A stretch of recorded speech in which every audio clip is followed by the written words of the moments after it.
امام غزالی رحمۃ اللہ تعالی علیہ صبر کی اہمیت بیان کر رہے ہیں. الایمان نصفان، ایمان کے دو حصے ہیں. ٹھیک ہے. پورے ایمان کے. فنصف فی الصبر ونصف فی الشکر. ماشاء اللہ. حدیث پاک ہے کہ ایمان کے دو حصے ہیں، آدھا حصہ صبر میں ہے اور آدھا حصہ شکر میں ہے. سبحان اللہ. صبر کی اتنی اہمیت ہے. امام غزالی رحمۃ اللہ تعالی علیہ صابر رہنے کی ترغیب دلاتے ہوئے صبر کے فوائد بیان کر رہے ہیں. صحیح. صبر کرنے والوں کو کیا کچھ ملتا ہے. ٹھیک ہے. اور صبر کرنا کیوں ضروری ہے. فرمایا نمبر 1، کوئی عبادت ایسی نہیں جس میں مشقت نہ ہو. صحیح. صبر کا فائدہ کیا کہ عبادت ہو سکے، اس لیے کہ عبادت کے لیے بھی مشقت اٹھانی پڑتی ہے. نماز کے لیے اٹھنے کے لیے مشقت کرنی پڑے گی. زکوٰۃ دینے کا دل نہیں چاہے گا، مالی نقصان انسان کی فکروں پر حاوی ہونے کی کوشش کرے گا، مشقت اٹھانی پڑے گی. تو کوئی بھی عبادت ایسی نہیں جس میں نفس کو نہ مارا جاتا. دوسری خوبی یا دوسرا فائدہ صبر کرنے کا، انسان نیکی کرتا ہے تو احتیاط ضروری ہے، اور احتیاط بغیر مشقت کے نہیں ہوتی. صحیح.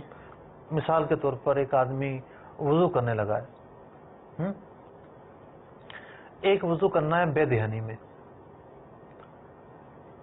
پانی لیا چپ چپ چپ چپ مار کے فارغ ہو گیا. آدھا ہاتھ سوکھا ہے تو جناب چہرے کا حصہ خشک ہے تو پاؤں کے جو ہے وہ جو ٹخنے ہیں وہ ابھی گیلے نہیں ہوئے. ایک وضو کرنے والا یہ بھی ہوتا ہے. صحیح. جس کے متعلق حدیث پاک میں فرمایا گیا ویل للعقاب، ایسی ایڑیاں جہنم کا ایندھن بنے. استغفر اللہ.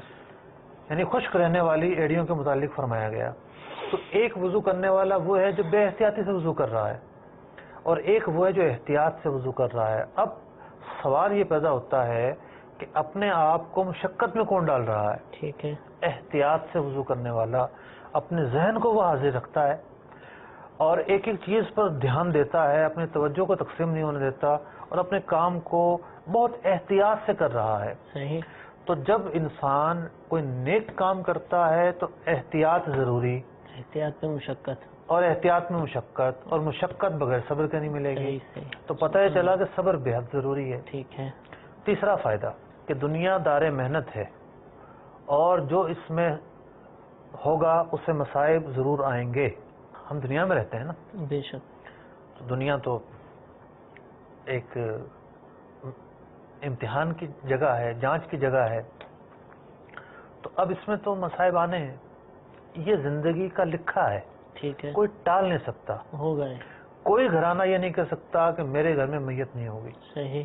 انسان کا خود مختلف امراض میں مبتلا ہونا، لوگوں کا انسان کی جان کے پیچھے پڑ جانا، عزت کے پیچھے پڑ جانا، اسے حقیر جاننا، غیبتیں کرنا، الزام تراشیاں کرنا، یہ سب کچھ صبر کے مواقع فراہم کرتا ہے. اسی طریقے سے انسان کا کوئی مالی نقصان ہو جانا. تو یہ 4-5 مرکزی اقسام تکالیف کی امام غزالی رحمۃ اللہ تعالی علیہ بیان کر کے یہ فرما رہے ہیں کہ یہ دنیا ہے، اس طرح کے معاملات ہر ایک کے ساتھ وابستہ ہیں. صحیح. تو یہ معاملات تو آئیں گے ہی آئیں گے، کہیں نہ کہیں آتے ہی ہیں. اب دو راستے ہیں، ان پر انسان جو ہے وہ اپنے دل کو جلائے اور برداشت کرے اور فیس کرے، اور ایک یہ کہ رونا دھونا کرے، بے صبری کا مظاہرہ کرے. نہیں، صبر میں ہی حل ہے. صحیح. اور صبر جو کرتا ہے اسے زیادہ دیا جاتا ہے. چوتھی وجہ امام غزالی رحمۃ اللہ تعالی علیہ بیان فرماتے ہیں کہ جو طالب آخرت ہے اس کو زیادہ آزمایا جاتا ہے، اور جو اللہ تبارک و تعالیٰ کے جتنا زیادہ قریب ہوگا اسے اتنا ہی زیادہ آزمایا جائے گا. ایک روایت بیان کی کہ اشد الناس بلاء، مصیبتیں اور پریشانیاں سب سے زیادہ جنہیں پہنچی الانبیاء، وہ حضرات انبیاء کرام علیہ السلام تھے. ثم العلماء، پھر علماء کو پہنچیں گی. ثم الامثل فالامثل، پھر درجہ بدرجہ، جتنا زیادہ نیک ہوگا آدمی اتنی زیادہ اسے مصیبتیں اور پریشانیاں پہنچیں گی۔